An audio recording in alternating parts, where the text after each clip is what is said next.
अभी मैंने आपको दोहा छंद के विषय में बताया था। अब आप पढ़ने वाले हैं सोरठा छंद।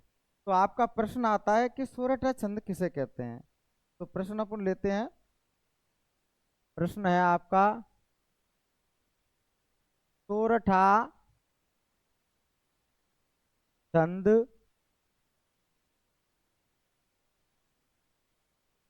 किसे कहते हैं, उदाहरण सहित लिखिए। उदाहरण सहित सहित लिखिए। इसको भी समझाएं, जो बहुत ही इंपॉर्टेंट क्वेश्चन है आपका। आंसर है पहले सोरठा छंद। आप हेडिंग डाल के लिखें तो और अच्छा है। इसमें आपको लिखना है,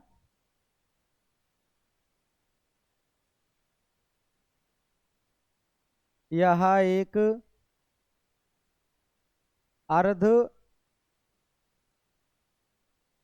सममात्रक छंद है।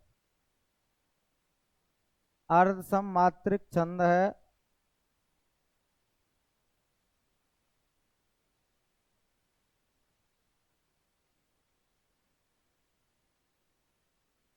जिसमें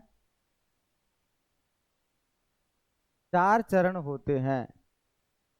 जिसमें चार चरण होते हैं। इसके विषम चरणों में, विषम चरणों यानी पहला प्लस तीसरे चरण में 11 मात्राएं, 11 मात्राएं होती हैं। और एवं सम चरणों, सम चरण दूसरा प्लस चौथा में 13 मात्राएं होती हैं। 13 मात्राएं होती हैं। इधर लिखना है आपको, विषम चरणों के अंत में गुरु लघु होता है। गुरु लघु होता है। कहाँ पर होता है? विषम चरण के अंत में। यह दोहे का उल्टा होता है। यह दोहे का उल्टा होता है। इस प्रकार से आप इसे देख सकते हैं कि यह एक अर्ध सममात्रक छंद है। इसमें चार चरण होते हैं। इसके विषम चरणों में 11 मात्राएं होती हैं एवं सम चरणों में 13 मात्राएं होती हैं। विषम चरणों के अंत में गुरु लघु होता है। यह दोहे का उल्टा होता है। यह बिल्कुल दोहे का उल्टा होता है। पेपरों में ओपीओ में भी एक बार पूछा गया था, दोहे का उल्टा कौन सा छंद है। दोहे का उल्टा आपका सोरठा छंद होता है। इस प्रकार से इसे अपन उदाहरण के माध्यम से आप समझेंगे। उदाहरण, इसका उदाहरण लेते हैं। उदाहरण,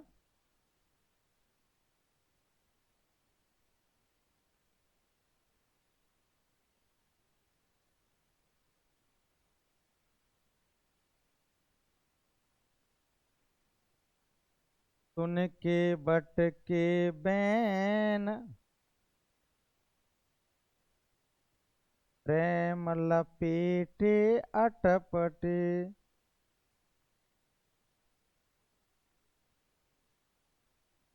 बेहसे करुणा ऐन, बेहसे करुणा ऐन, चितई जान की लखन तना।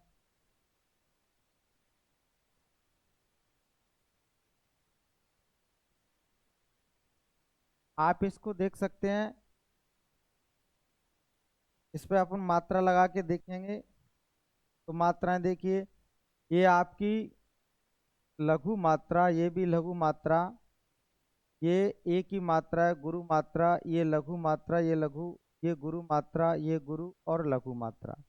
अब इसको गिनेंगे पहले चरण में कितना, 1 2 3 4 5 6 7 8 9 10 11। इसमें कितनी है आपकी 11 मात्राएं हो रही हैं। इधर में भी ये लघु मात्रा, ये लघु मात्रा, ये गुरु मात्रा, ये आपकी लघु मात्रा, ये गुरु मात्रा, ये गुरु मात्रा, लघु मात्रा। 1 2 3 4 5 6 7 8 9 10 11। इसमें भी आपकी 11 हैं। तो प्रथम चरण में इसके भी कौन सा चरण है ये, प्रथम चरण में कितनी मात्राएं, 11 मात्रा। और इसके तीसरे चरण में कितनी है आपकी 11 मात्रा। तो ये हमने ये भी लिखा था कि इसके विषम चरणों में 11 मात्राएं होती हैं, तो आपकी 11 मात्राएं हैं। अब इधर देखेंगे, ये आपका प्रेम लगा हुआ है, ये प्रेम।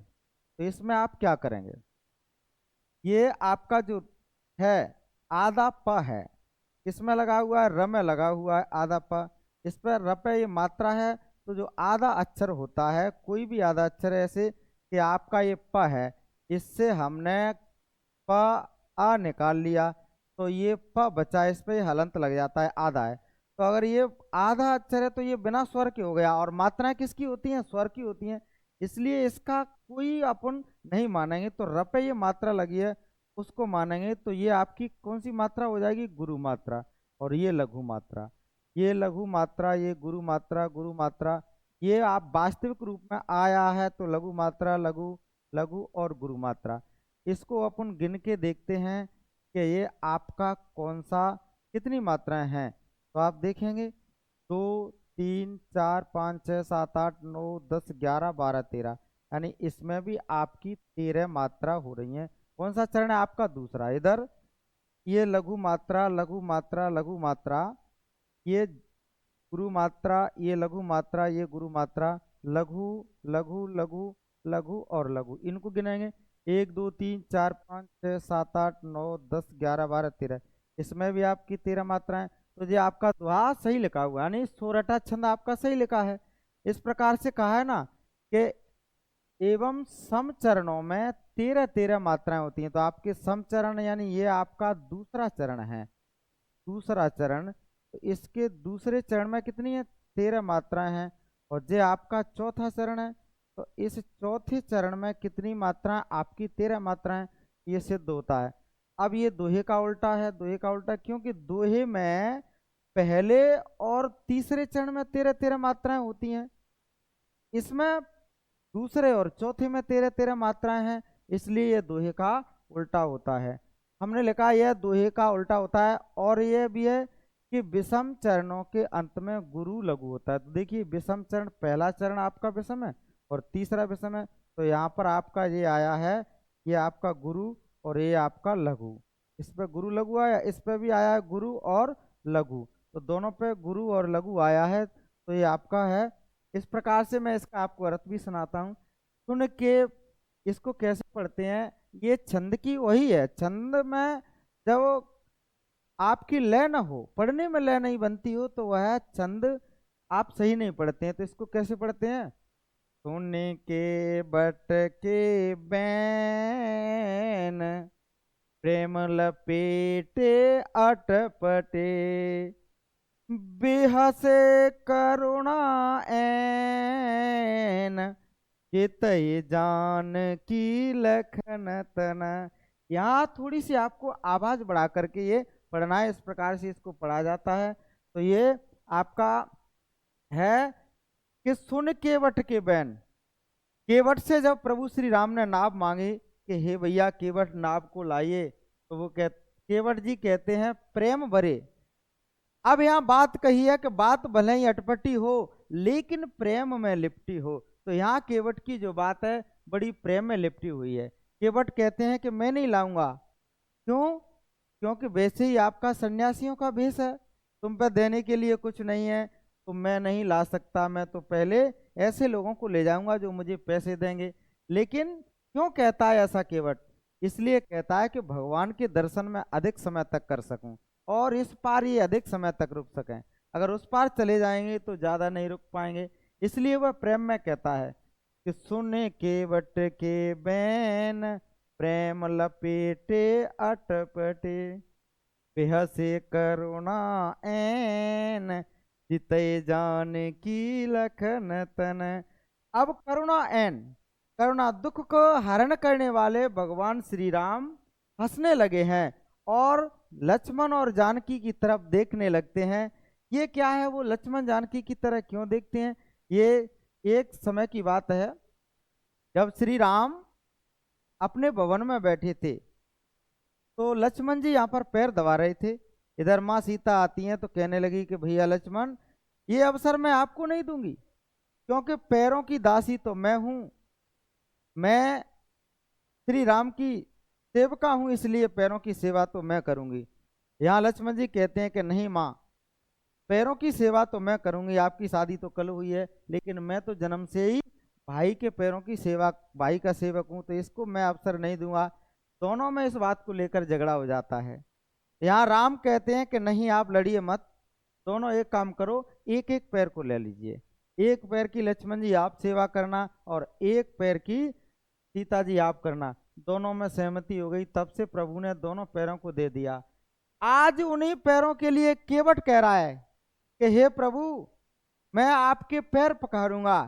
तो इधर राम और लक्ष्मण और सीता जी की तरफ देख रहे हैं कि देखिए, एक दिन आप भी इन पैरों के लिए लड़ रहे थे, आज इन्हीं पैरों के लिए केवट हट कर रहा है, तो इन पैरों में ऐसा क्या है? और कह रहा है कि केवट, तेरा इन पैरों में कुछ नहीं है, ये तो मैंने श्री जानकी और लक्ष्मण जी को दे दी है, उनसे कहा कि आप आज्ञा दे दीजिए तो आप पार जा सकते हैं।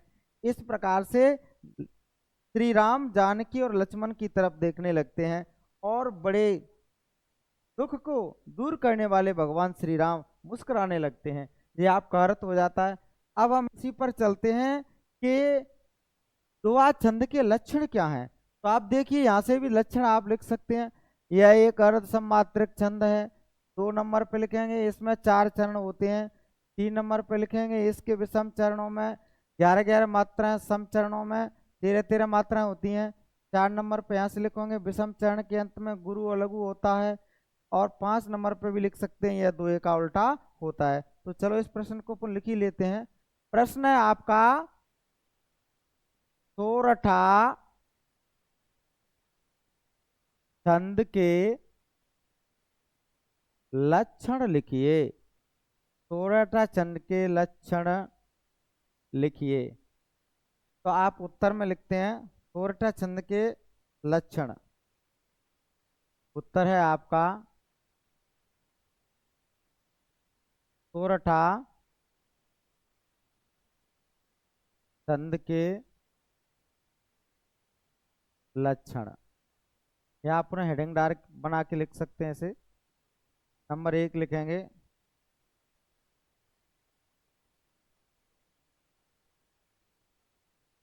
यह एक